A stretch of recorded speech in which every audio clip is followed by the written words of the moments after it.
अध्यक्ष महोदय, सर समय का ध्यान रखिए। माननीय वित्त मंत्री महोदय ने कल बजट को पारित करने से पूर्व इस राज्य के तमाम बलिदान पुरुषों को याद किया और चूंकि मैं उन्हें सुझाव नहीं अनुरोध करूंगा, चूंकि मेरी आयु से 1.5 गुना उम्र का उनका राजनीतिक जीवन रहा है। मेरी आयु 30 साल है, उनका राजनीतिक जीवन 45 साल का है।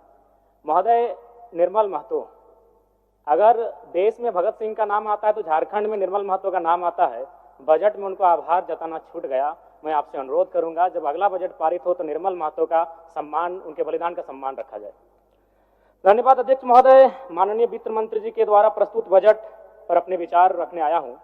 वित्तीय वर्ष 2025-26 के लिए 1,45,000 करोड़ रुपए का बजट आया है। आंकड़े सुनने में बहुत अच्छे और बेहतरीन है, लेकिन जब इस पर कार्य धरातल पर होगा अध्यक्ष महोदय तो बहुत बड़ी उपलब्धि होगी।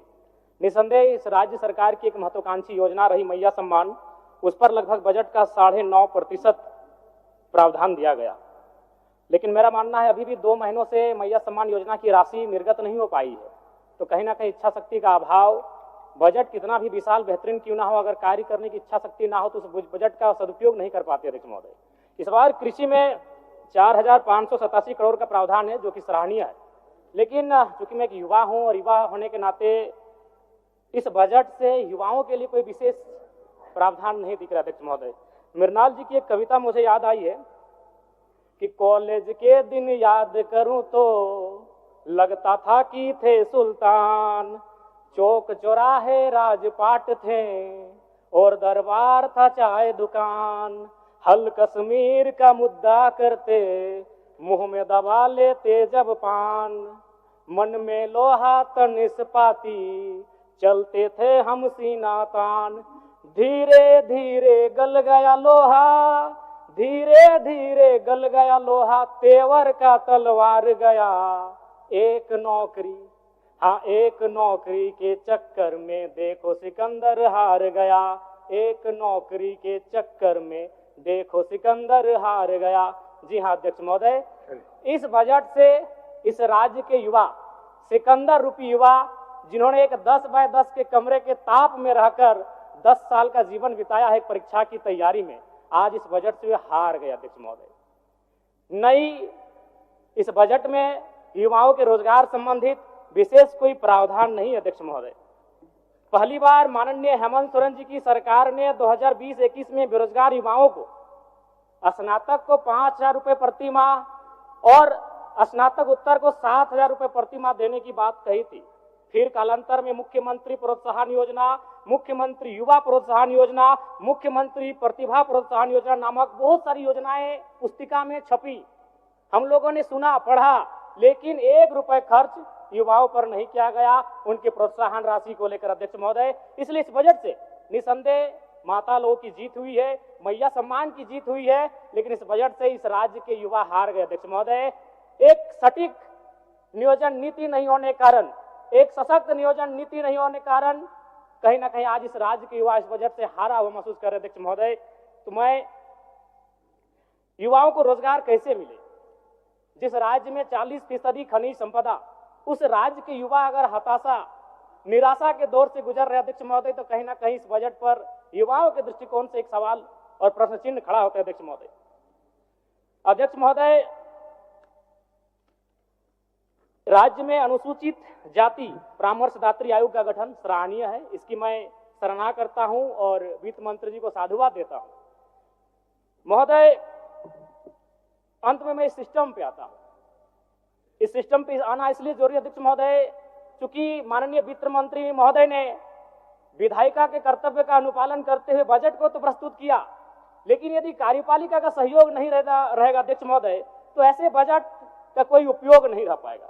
आंकड़े कहते हैं 2023-24 का आंकड़ा अध्यक्ष महोदय, बजट का कुल योग था 1,41,498 करोड़, लेकिन हम लोग खर्च कर पाए थे 1,07,920 करोड़, यानी लगभग 33,000 करोड़ की राशि खर्च ही नहीं हो पाई थी अध्यक्ष महोदय। और इस बार का जो बजट है, जो पूर्व का, उसमें भी मात्र 65% ही राशि को खर्च किया गया। इसलिए विधायिका के साथ साथ अगर कार्यपालिका अपनी जिम्मेवारी का अनुभव नहीं करेगी, अनुपालन नहीं करेगी अध्यक्ष महोदय, फिर बजट का कोई प्रावधान नहीं रहता है। अध्यक्ष महोदय, ज्यादा नहीं और 1 मिनट का समय लेंगे अध्यक्ष महोदय, चूंकि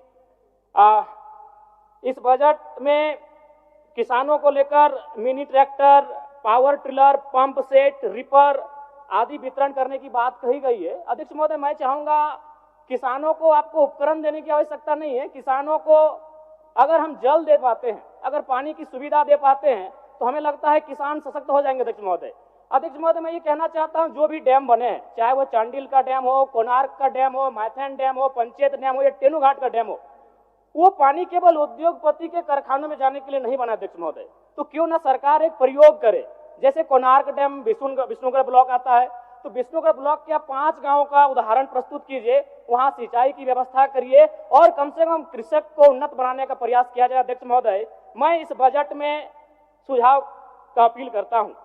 अध्यक्ष महोदय, चलिए और 1 मिनट लेंगे, ज्यादा नहीं अध्यक्ष महोदय, परम श्रद्धेय आदरणीय, इस बजट से दिव्यांग, वृद्धा और विधवाओं को बड़ी आस थी। अध्यक्ष महोदय, और जब इस बजट को पढ़ा, और वे लोग भी जब पढ़ेंगे तो बड़ा विशाल लगेगा, 1449 करोड़ 26 लाख, बहुत बड़ी राशि।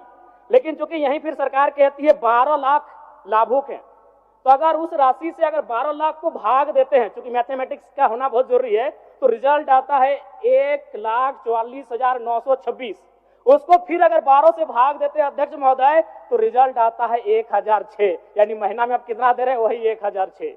देखने में, सुनने में बजट बड़ा विशाल लग रहा है, 1449 करोड़, लेकिन अंततः रिजल्ट आता है 1 महीने का वही 1006 रुपए। अध्यक्ष महोदय, अंत में बस प्रवासी मजदूर, क्योंकि जब ये बजट पारित हो रहा था तो हमने और सबने बड़ी करीब से देखा, सत्ता ने खूबियों को देखा, विपक्ष ने खामियों को देखा, लेकिन सऊदी अरब, ट्यूनीशिया, मलेशिया और साउथ अफ्रीका से कोई देख रहे थे तो प्रवासी मजदूर थे। अध्यक्ष महोदय, लेकिन क्या कहा, एक वाक्य में बजट समाप्त हो गया। अध्यक्ष महोदय, प्रवासी मजदूरों की पीड़ा, मैं बार बार कहता हूं, 2 पीड़ा असहनीय है, एक प्रसव की पीड़ा जो मेरी मां ने मुझे जन्म देने के वक्त सहा है, और एक प्रवास की पीड़ा।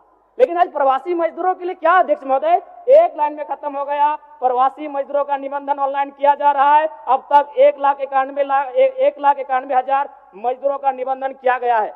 महोदय, इसमें प्रवासी मजदूर खोज रहे थे, वो विदेशों से बैठकर बजट को देख रहे थे कि शायद हमारे हिस्से में भी कुछ आएगा।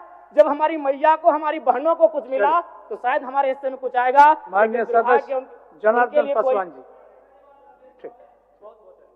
जनार्दन पासवान जी, आपने मुझे अध्यक्ष महोदय,